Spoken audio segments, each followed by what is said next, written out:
Hi, good morning guys. Ayan guys, itutour ko lang kayo sa kabilang side ng ano namin, ng compound. Dito to sa may ano, malapit na sa ano, sa kalsada siya. Tingnan nyo. Tingnan nyo kung gaano kalinis guys, oh. Tapos, ayan oh, tingnan nyo.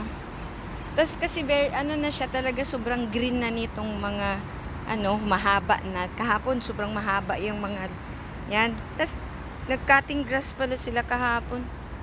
Ayan yan guys, ang ganda oh.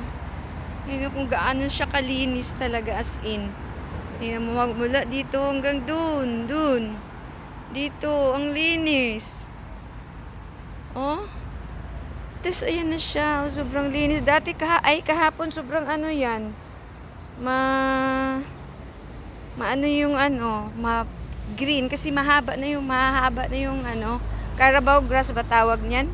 Tapos ngayon ay nakakatuwa tingnan, parang pag tumingin ka sa kanila, alam mo parang na-refresh yung mind mo, tapos nawala yung mga kunting alalahanin mo sa buhay kasi ang ganda.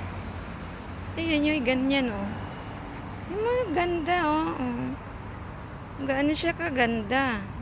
Tingnan nyo naman. Ganyan. Yan o. Diba?